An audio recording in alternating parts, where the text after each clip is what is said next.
début des travaux de la 36e session de la conférence générale de l'UNESCO à laquelle le Gabon prend part au plus haut niveau. Et puis le chef de l'État, justement à marge des travaux de cette conférence, a donc visité la société Nestlé, une firme mondiale, donc comme pour tous les produits, une firme qui fabrique donc des produits laitiers dans le monde entier et qui sont vendus également dans la sphère internationale, y compris le Gabon.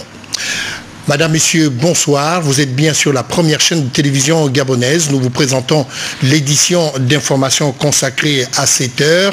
Je vous le disais, la 36e session de la conférence générale de l'UNESCO. Le chef de l'État, Ali Bongo Ondimba, prend part. C'est à Paris. Il prend donc part aux travaux. La session met l'accent sur la paix à travers le monde. Le point avec Lazo Bonheur, Bartel Boas, Igor Onvunza, presse présidentielle. La 36e session de la conférence générale de l'UNESCO met l'accent sur la promotion de la paix à travers le monde.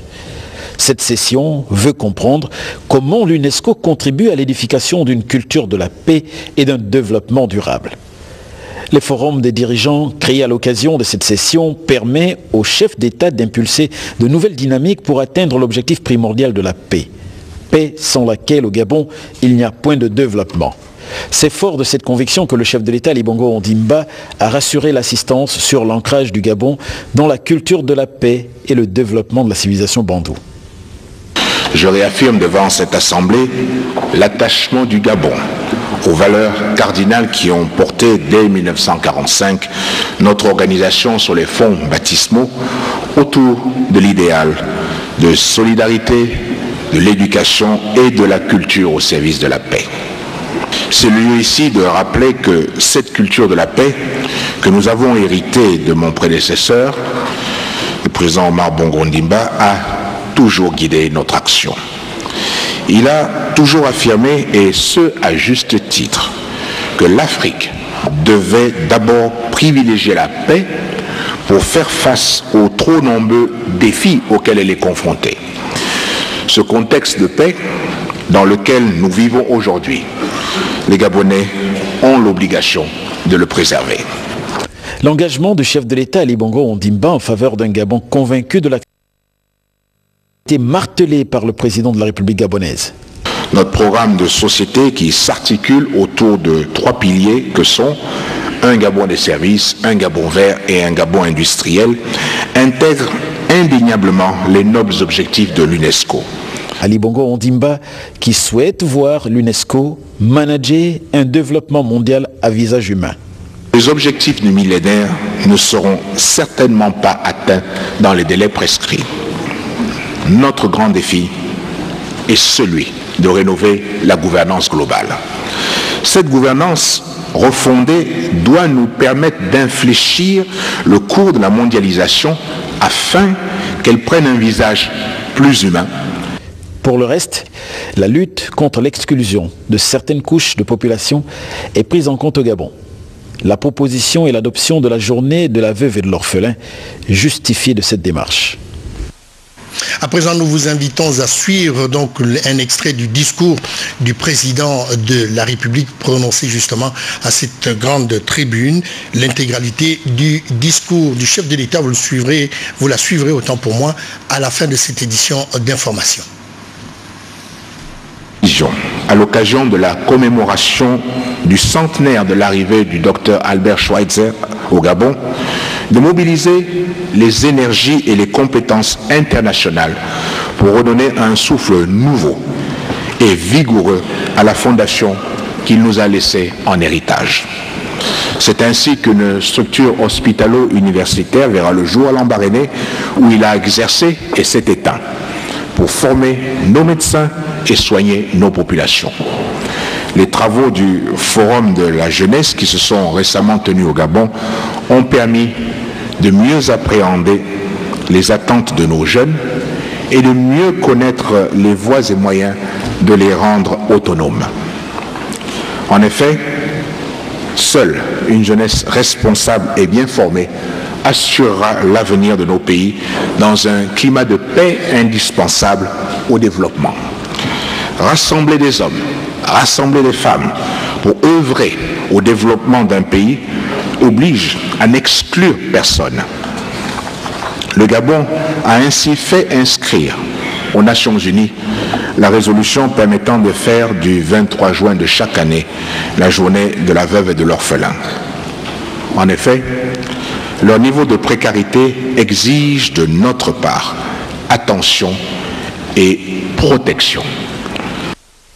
Je vous le disais également lors de les manchettes de cette édition d'information, le chef de l'État Ali Bongo Ondimba a aussi visité en marge de tous ses travaux, notamment ceux de Genève. Il a donc visité la société Nestlé, une firme connue pour la fabrication et la commercialisation des produits laitiers. Je ne vous en dis pas plus. Voici ce que nous ont réservé. Bienvenue Miko Armand Moupende et Cédric Aleka de la presse présidentielle. Entre la conférence mondiale de l'UIT qui s'achève et le sommet sur la large bande, le chef de l'État a eu droit à un agenda de travail très chargé en terre helvétique. En marge de cette actualité, le président Ali Bongo Ondimba a eu des échanges fructueux avec le patron du Forum économique mondial au siège de l'institution. Au menu, les enjeux économiques de l'heure et les perspectives pour le Gabon et le continent africain. La rencontre de Genève a précédé la visite du siège de la firme Nestlé, AVV. Ici, le numéro 1 de la République et sa suite ont eu droit à un accueil digne de la tradition culturelle de cette multinationale de renommée mondiale. Créée en 1866, l'œuvre d'Henri Nestlé, l'immigré allemand, compte aujourd'hui 280 000 employés à travers le monde. 1 milliard de produits Nestlé chaque jour est consommé sur la planète. Le président de la République a donc été édifié sur les avantages comparatifs et la culture de cette multinationale qui compte 29 centres de recherche sur l'étendue du globe terrestre. Pour le Gabon, c'est donc un partenariat fructueux qui devrait voir le jour avec cette société focalisée sur la nutrition et le développement rural. Très édifié sur le fonctionnement de cette firme, le président Ali Bongo Ondimba a quitté la ville de VV et la terre helvétique avec certainement en tête une idée bien précise de l'apport de la société Nestlé pour le développement du Gabon.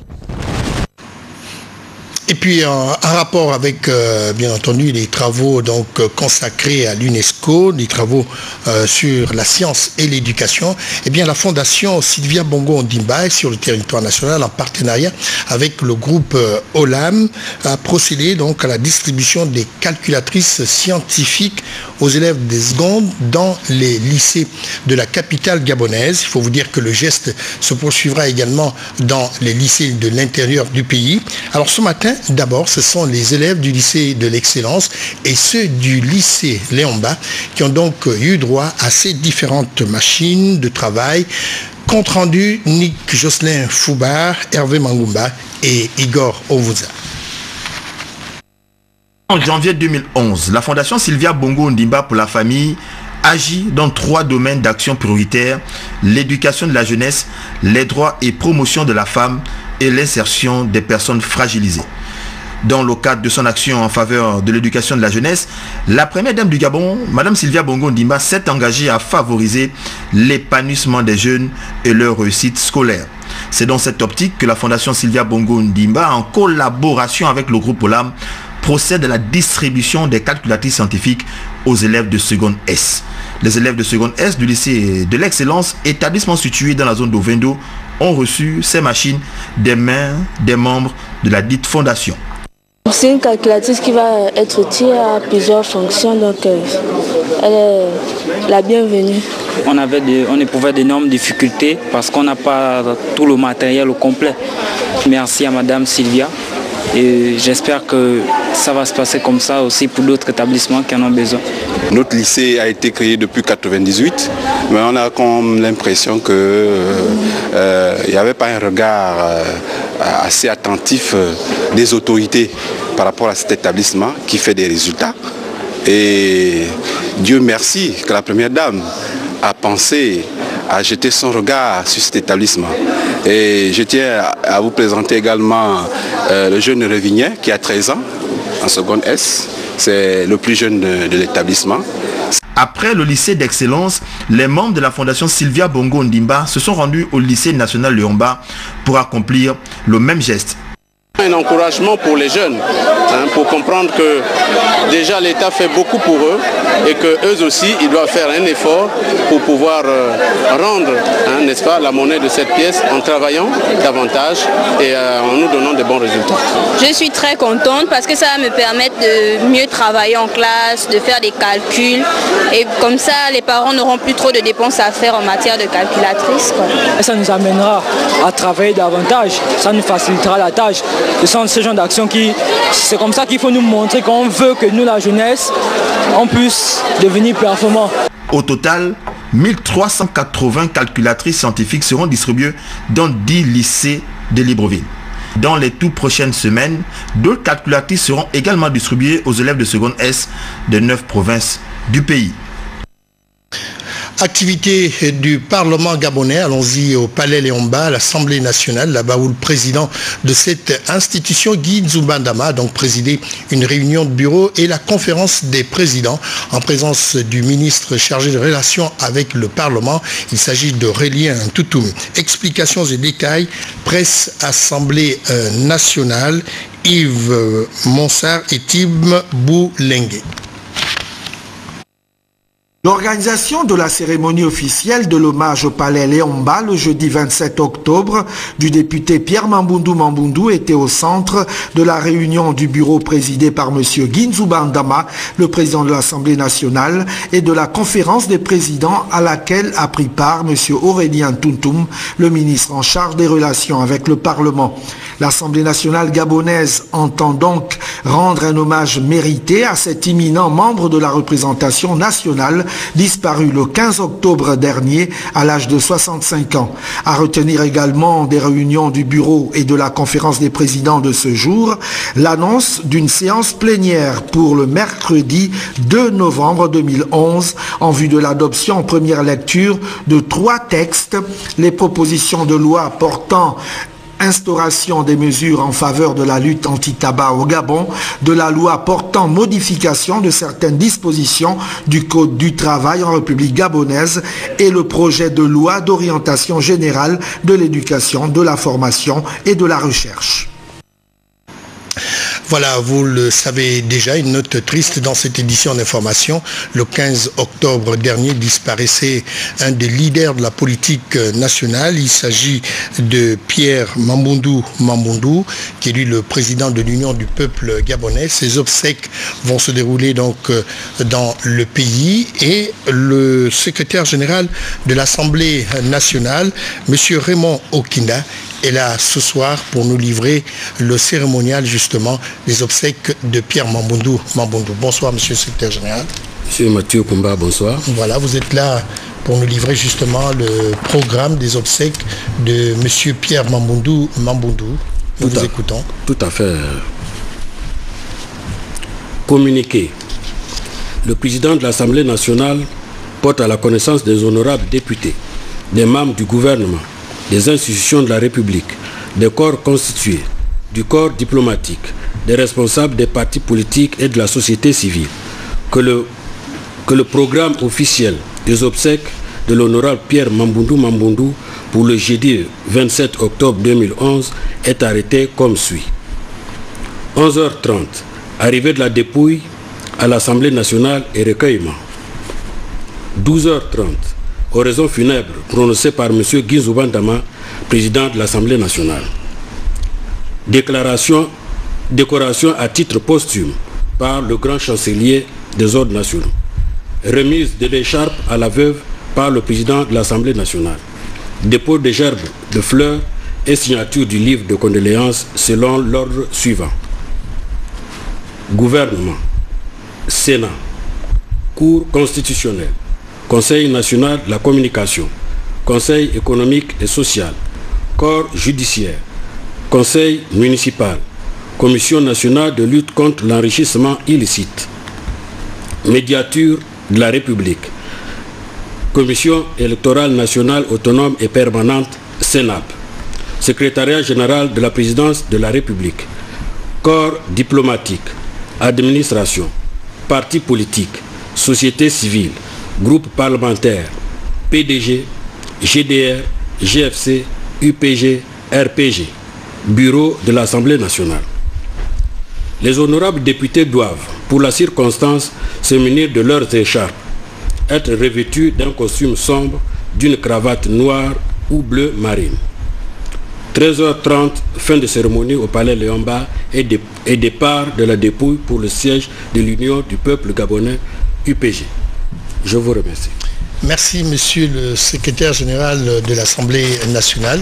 Je rappelle que vous êtes passé ce soir dans ce studio pour nous donner le programme des obsèques de monsieur Pierre Mambundu, qui est décédé donc le 15 octobre dernier à Libreville. On vous dit bonsoir encore une fois de plus. Vous restez juste avec nous pour suivre cet élément, notamment cette audience que le Premier ministre du gouvernement a accordée aux responsables Afrique du groupe AXA Assurance, ce groupe, dit-il, qui se plaît bien au Gabon. On va voir tout cela avec Serge Stéphane Mwang Mabik et Olivier Antonio et Patrick Demabion. En sollicitant une audience auprès du Premier ministre chef du gouvernement, le directeur Afrique du groupe AXA Assurance voulait s'entretenir avec M. Paul Biogemba pour deux raisons. D'abord, lui témoigner de la considération de l'estime que son groupe voue à l'État gabonais et par ailleurs l'informer de l'évolution de la société. AXA est un acteur mondial de l'assurance, nous sommes le deuxième assureur mondial et je faisais gentiment remarquer qu'au Gabon, eh bien, nous n'avions pas la place que nous occupons dans le monde puisque aujourd'hui nous sommes le 5e assureur gabonais. Donc le Premier ministre s'est étonné en disant comment se fait-il, vous êtes le deuxième acteur mondial, le 5e, y a-t-il un problème? J'ai rassuré bien entendu monsieur le Premier ministre, tout se passe très bien avec les autorités gabonaises et simplement ce que je voulais à travers mon propos, c'est montrer notre ambition. Nous sommes depuis très longtemps ici et nous voulons continuer à accompagner le Gabon dans tous ses développements. Malgré ces bons résultats au Gabon, la société garde la tête froide. Elle ne semble pas pressée de gagner davantage de parts de marché des assurances au Gabon. Nous sommes ravis d'avoir l'État gabonais comme actionnaire. Nous sommes ravis parce que ça donne à notre conseil d'administration une solidité, une considération qu'on n'aurait pas si l'État gabonais n'était pas actionnaire de la société. Nous ne demandons pas à l'État gabonais de l'argent de participer à une augmentation de capital parce que nous n'en avons pas besoin. C'est pas du tout notre sujet. Ce que nous souhaitons, c'est de dire à l'État gabonais, restez encore très longtemps avec nous. Toutefois, AXA Assurance Gabon va développer ses activités dans les risques d'entreprise et pour cela, elle va recruter des ingénieurs. Elle va aussi se lancer dans la formation pour offrir des capacités aux entreprises. Le plan stratégique de l'eau et du développement de l'eau et de l'électricité et de l'assainissement 2010-2020 a été donc présenté et discuté à la CPG, la Confédération patronale gabonaise.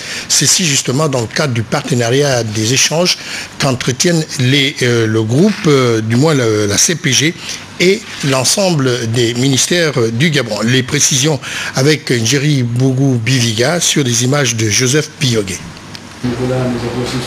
Il est reconnu que l'eau et l'électricité sont des éléments importants dans le développement. C'est dans ce contexte que la Confédération patronale gabonaise a échangé avec Régis Imongo, ministre de l'Énergie et des Ressources hydrauliques. Selon les estimations de ce département, seuls 7 Gabonais sur 10 ont accès à l'eau potable alors que les problèmes d'électrification sont récurrents. Pour pallier ce déficit, un plan stratégique a été élaboré. Le président de la CPG relève l'impact de ces dysfonctionnements sur la productivité. L'intérêt pour nous de comprendre, de bien assimiler ce programme, c'est que nos programmes nous-mêmes en tant qu'entreprise, nous investissons sans on ne peut pas faire des programmes d'investissement sans l'énergie. Et l'énergie pour nous est tout à fait capitale. Tout ce que les entreprises font aujourd'hui, on a besoin d'avoir une bonne électricité à moins de coûts et une électricité qui soit, je dirais, propre. Des solutions sont identifiées avec la création des centrales hydrauliques thermiques et de nouvelles énergies. Un plan stratégique qui nécessite 1726 milliards de francs CFA sur 10 ans. La CPG est disposée à accompagner le gouvernement dans ce projet. C'est notre mission, c'est notre ambition. Et c'est dans notre intérêt d'ailleurs d'accompagner ce programme parce qu'on accompagne l'État pour nous accompagner nous-mêmes indirectement. Ce plan décennal 2010-2020 permettra au plus grand nombre de Gabonais d'avoir accès à une eau potable de qualité, une énergie propre, permanente et à moindre coût. Et à terme, ce plan fera du Gabon un exportateur d'énergie. Et de manière plus pratique, la première énergie du Grand Poubara sera livrée en 2013. Les travaux justement de ce grand barrage électrique avancent. Je ne sais pas plus, voici le reportage d'Alex Léobide Lendenji. À côté du canal de dérivation, ce barrage, le Grand Poubara, se dresse progressivement, majestueusement. L'élan de sa hauteur, 42 mètres, se précise davantage et les travaux avancent. Ici, l'entrée du tunnel au niveau de la prise d'eau. Initiative intégrée et complexe à l'issue du dit tunnel de près de 3 km, 2 km 8 pour être plus précis. La cheminée d'équilibre a elle aussi pris forme. Les pelleteuses sont en action à un rythme soutenu, tout comme ces grues, ces camions et les ouvriers qui s'y relaient. Au sortir de la cheminée d'équilibre, le tunnel se poursuit vers la zone d'installation des turbines, bientôt réceptionnée. Et là, les socles de l'usine sont largement sortis de terre. 160 MW en première phase pour la première énergie en 2013. Le chantier du Grand Poubara est immense et la technologie pour le réaliser est bien moderne. Mais le Grand Poubara constitue un projet qui, tout d'abord, se situe immédiatement après le Transgabonais du point de vue importance des travaux et de la conception. La réalisation d'un tunnel de 2 km 8 par la suite d'un tunnel secondaire, ce qui constitue une première absolue pour le Gabon. La réalisation d'un barrage aussi grand, ce qui constitue aussi une première pour le Gabon. Et la fourniture, par la suite, d'une quantité d'énergie électrique qui sera un record nouveau pour le Gabon. Grand projet, le gouvernement du Premier ministre Paul Biya-Gemba, précisément le ministère de l'Énergie et des Ressources hydrauliques sous la houlette du ministre Régis Imongo, veille au respect des délais de cette œuvre qui obéit aux grandes orientations du chef de l'État Ali Bongo Ondimba, accompagner les piliers de l'émergence, notamment le Gabon industriel, le Gabon des services, le Gabon vert avec une énergie propre, durable, bon marché. Chantier intégré, comme nous le disions, les bases des pylônes devant transporter l'énergie vers les centres urbains industriels sont en construction. Et le Grand Poubara est désormais une réalité. Les roues, les poulies, les engrenages servant à l'aboutissement de ce projet tournent de manière irréversible. Voilà, on va quitter le Grand Poubara dont l'énergie, comme vous le disiez tout à l'heure, c'est énergie qui sera donc livrée au public en 2013 pour parler cette fois des contrats ou encore de l'harmonisation du droit des contrats et l'encadrement des pratiques contractuelles qui fait donc l'objet d'un séminaire OADA avec Ahmed Mouyaka et Victor Moudouga. Nous allons suivre justement les travaux de cet important atelier. Les pratiques contractuelles d'affaires et les processus d'harmonisation dans les espaces régionaux, c'est le thème central du colloque de Libreville. Placé sous le haut patronage du président de la République chef de l'État, Ali Bongo Ondimba, ce colloque international a ouvert officiellement ses travaux par 3 discours circonstanciels. C'est une page de l'histoire qui s'écrit en lettres d'or dans la vie de l'école régionale supérieure de la magistrature des États membres de l'OADA Ersuma, qui réussit l'exploit de réunir autour d'un colloque un panel d'une trentaine de professeurs d'université et de praticiens confirmés de plusieurs professions juridiques venus de divers coins du monde. La thématique du colloque de Libreville, qui sera abordée dans les 7 panels judicieusement programmés, offre aux participants des questionnements pertinents, permettant à la fois de revisiter notre droit substantiel, aujourd'hui codifié par les différents actes uniformes en vigueur, mais aussi et surtout de scruter l'horizon s'agissant de nouveaux enjeux vers lesquels doit s'engager la modernisation de l'environnement des affaires. Universitaires africains et européens, des magistrats, des avocats, des notaires praticiens du droit et juristes d'entreprise ou de banque prennent part à cet important colloque afin de tirer des connaissances de leur expertise et leur expérience sur les processus d'harmonisation et les pratiques en matière de contrat d'affaires. En décidant d'échanger sur les contrats du droit économique, sur les contrats d'affaires, sur les contrats de la concurrence et sur l'arbitrage, vous avez pris l'initiative judicieuse d'examiner les principaux centres d'intérêt devant lesquels notre espace communautaire doit réaliser des marges de progression. Nous dénonçons par la même occasion les fléaux qui tuent le monde des affaires, notamment le blanchiment d'argent et la cybercriminalité. Il faut dire que plusieurs communications sont prévues au cours de ce colloque, notamment sur la vente commerciale, la sous-traitance, le contrat de transport de marchandises par route, etc.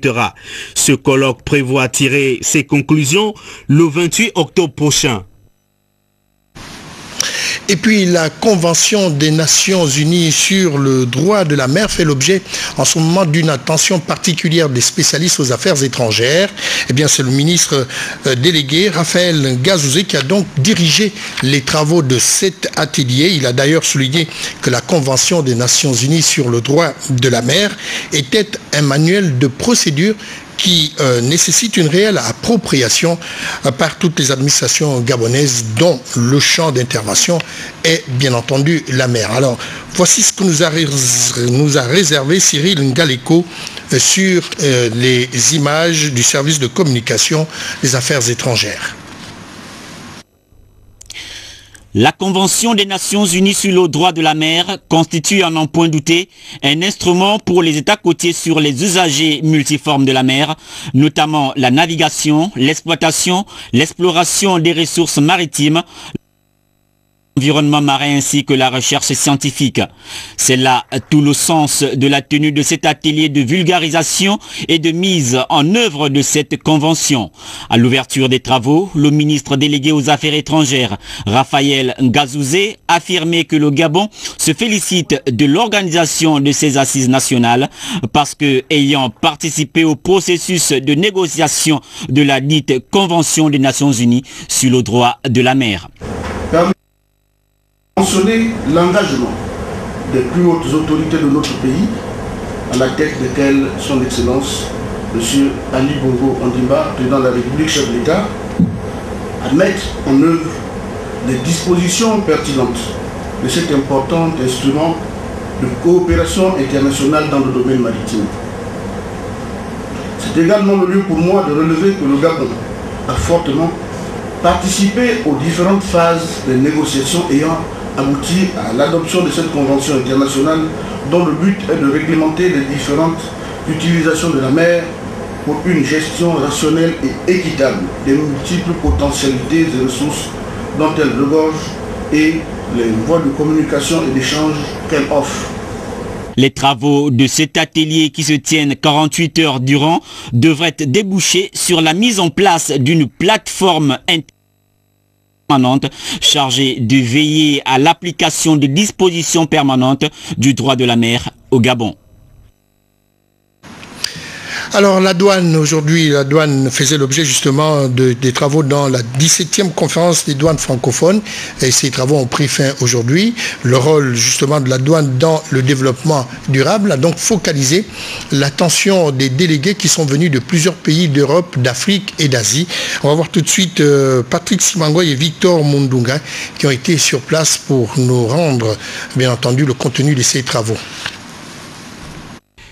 2 jours ont suffi à la communauté douanière francophone venue dans la capitale gabonaise de débattre du rôle de la douane dans le développement durable, de la facilitation des échanges au nouveau partenariat douane-secteur privé en passant par l'efficacité, la performance douanière et les impacts des accords de partenariat économique sur la douane.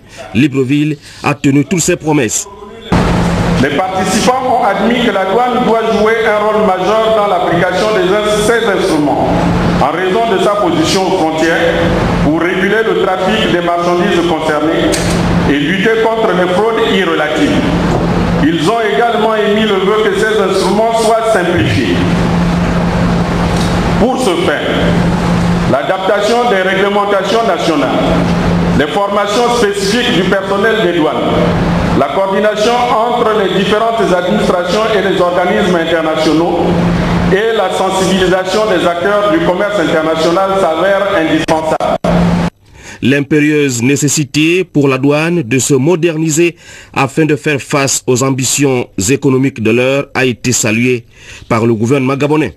Cette coopération douanière que vous faites vivre par le biais de cette conférence vous permettra, j'en suis sûr, de mettre en place des synergies d'ensemble nécessaires à la sécurisation de la chaîne logistique et à la facilitation du commerce mondial. Sur ce, et au nom de son Excellence, Monsieur le Président de la République, chef de l'État, et du Premier ministre, chef du gouvernement, je déclare clos les travaux de la 17e conférence des directeurs généraux des douanes des pays francophones. Je vous remercie. Le Royaume de Belgique abritera la 18e conférence des directeurs généraux des douanes des pays francophones. Le Gabon, à travers son directeur général des douanes, Fridolin Onguinda, préside la 17e conférence. Et puis les mesures de dédouanement des marchandises posent également un problème. Au cours de cette 17e conférence des douanes, il a été question justement de réfléchir sur la question. Les douaniers ont donc pris l'engagement justement de mettre en œuvre les mesures d'accélération du dédouanement. Patrick Simangoy et Victor Mundunga. Les participants aux assises de Libreville ont marqué leur adhésion à la stratégie de réforme et de modernisation de la douane. Il s'agit de s'inscrire désormais dans une dynamique de progrès. La mise en œuvre des mesures d'accélération du dédouanement est l'objectif visé par tous. Et pour arriver à améliorer le passage en douane, aujourd'hui en France, on est à 6 minutes 20 de temps de traitement d'une déclaration de douane depuis le dépôt jusqu'à la sortie au bon à enlever, comme on dit dans le jargon douanier, et au moment où le déclarant douane a la possibilité de prendre sa marchandise et de sortir. Au Cameroun, nous avons signé des contrats de performance à partir des indicateurs de performance avec les inspecteurs de douane. À partir de là, nous avons abandonné, enrayé toutes les mauvaises pratiques que les douaniers faisaient et qui étaient préjudiciables aux usagers. Il n'y a qu'à venir prendre part à ces activités, à ces assises, pour se rendre compte que ce qui était utopie hier, c'est une réalité, surtout à la douane du XXIe siècle. Cette séance m'a permis de voir qu'il y a souci de développer la douane, il y a souci que la douane aille de l'avant, il y a souci également que la douane se modernise, il y a aussi souci que les agents se comportent très bien dans l'administration douanière. Cette thématique représente un pilier important de la douane du XXIe siècle. On est en train de promouvoir la notion de partenariat public-privé, les douanes et surtout le secteur privé. Et dans cette manière, on a besoin de dialogue institutionnalisé. Et dans cette manière, on peut demander, on peut savoir, connaître quels sont les besoins de la part du secteur privé. Est-ce que les douanes peuvent répondre aux attentes de la société? Depuis la première réunion tenue à Douala au Cameroun en 1981, les directeurs généraux des douanes des pays francophones se réunissent tous les 2 ans pour évoquer les sujets communs liés à l'évolution des administrations douanières. La dernière réunion a eu lieu à Paris en France en juin 2009. Voilà, madame, monsieur, au cours de nos éditions d'information, vous avez suivi sur le flanc social donc ce problème qui survient quotidiennement. C'est celui qui concerne les déflatés de Gabon Télécom Libertis. Ils étaient en début de semaine ici sur nos antennes pour dénoncer ce qu'ils ont appelé la mauvaise volonté du gouvernement à pouvoir donc résoudre les problèmes financiers ou encore le plan social social qui a été mis en place. Alors, ce soir, nous recevons Michel Philippe Zé, qui est lui responsable de la communication au comité de privatisation, merci, du PANSPET. Alors, monsieur Philippe Zé, alors, vous-même, vous suivez la démarche justement du gouvernement. Qu'est-ce qui se passe réellement? Bon, au centre de tout cela, il y a le plan social 2008 qui émane donc de l'engagement pris par l'État dans le protocole d'accord du 7 mars 2008 de réduire les effectifs des sociétés Gabon Télécom et Libertis jugées pléthoriques, et ce malgré l'exécution d'un premier plan social en 2006. L'objectif recherché dans cette opération était de ramener la masse salariale post-plan social à un seuil inférieur à 22% du chiffre d'affaires annuel. Aussi, le gouvernement, en plus des droits légaux, a versé aux agents éligibles à ce plan social de 24 mois d'indemnité transactionnelle, donc ce qu'ils appellent bonus, conformément à la résolution numéro 10 du procès verbal des négociations signée le 1er août 2008 entre la commission ad hoc et les partenaires sociaux. Le coût global de ce plan social fut de 27 635 593 534 francs CFA. L'État avait alors pris également l'engagement d'affecter des ressources supplémentaires au fonds d'insertion et de réinsertion, c'est-à-dire le FIR, pour l'accompagnement des ex-agents contractuels de droit privé de ces deux sociétés, Gabon Télécom et Libertis. Alors, finalement, où se situe le problème? Oui, mais alors que le comité de privatisation était là, donc attendait de la présidence du conseil d'administration du fonds d'insertion et de réinsertion le plan d'utilisation suite à la mobilisation de 2 milliards de francs CFA qui sont en ce moment disponibles auprès du Trésor général, alors que le comité de privatisation qui a sollicité et attendait donc la réponse du conseil d'administration du FIR, du plan d'utilisation de cette somme, les agents ont pris d'assaut depuis mercredi dernier les locaux de la trésorerie générale au centre-ville. Au cours des échanges tenus le 19 octobre dernier, donc entre Madame le trésorier payeur général, le secrétaire du comité de privatisation assisté de leurs collaborateurs et le collectif de ces agents déflatés, ces derniers ont indiqué qu'ils étaient venus percevoir, sur la base d'informations reçues de sources non révélées, des compensations financières en numéraire donc. Ces compensations se décomposeraient en une indemnité transactionnelle additionnelle de 60 mois et un préjudice moral et financier qu'ils ont estimé à 36 mois, soit un total d'environ de 96 mois, environ ce qui équivaut à environ 8 années de salaire non travaillé.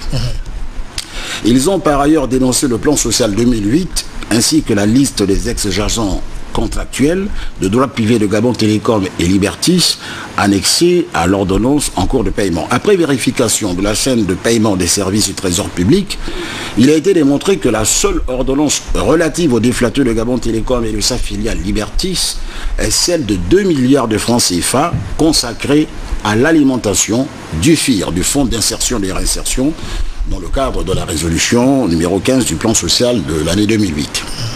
Alors, quelles sont, ou encore quelle est la nature finalement du désaccord de ce problème? Voilà, il porte sur un point. Pouvez-vous les rassurer aujourd'hui? Oui, bien sûr. S'agissant de l'application de la résolution donc, numéro 15 du plan social de 2008, ils ont refusé, ces agents ont refusé catégoriquement que ces ressources-là soient affectées au fonds d'insertion et de réinsertion au FIR, au motif que celle-ci serait devenue, donc cette résolution numéro 15 serait devenue caduque. Et ils ont donc proposé de se redistribuer ce montant à l'ensemble des agents contractuels de droit privé, donc de Gabon Télécom et Libertis. Quant aux compensations financières ci-dessus détaillées, ils ont affirmé que ce règlement serait l'aboutissement heureux des propositions faites au ministère de la Communication et de l'Économie numérique. Ce traitement serait fait en application des instructions contenues dans une note adressée au ministre chef du département ministériel par le directeur de cabinet du président de la République. Or, après analyse, il apparaît clairement dans le dernier alinéa du dit courrier adressé donc par le directeur de cabinet du chef de l'État au ministre de la Communication et de l'Économie numérique, dont les références sont 00107-PR-CAB du 30 mai 2011, que ce dernier n'a fait que suggérer au ministre de la Communication de mettre en place une commission technique qui serait chargée d'examiner la requête des déflatés. Le comité de privatisation rappelle donc, à toute fin utile, que cette commission technique n'a jamais été convoquée, elle n'a toujours pas encore siégé. Ce serait donc fait à la demande du ministère de la Communication à qui le directeur de cabinet avait adressé la correspondance. En outre, à la suite de la réunion tenue au cabinet de Madame le Trésorier payeur général, le comité de privatisation a accordé une audience le 20 octobre dernier au bureau du collectif dont il a reçu la liste corrigée de 351 ex-agents contractuels de droit privé ainsi que l'état récapitulatif des sommes supplémentaires qu'il revendiquait, soit, tenez-vous bien, une somme de 30 milliards 166 502 536 francs CFA.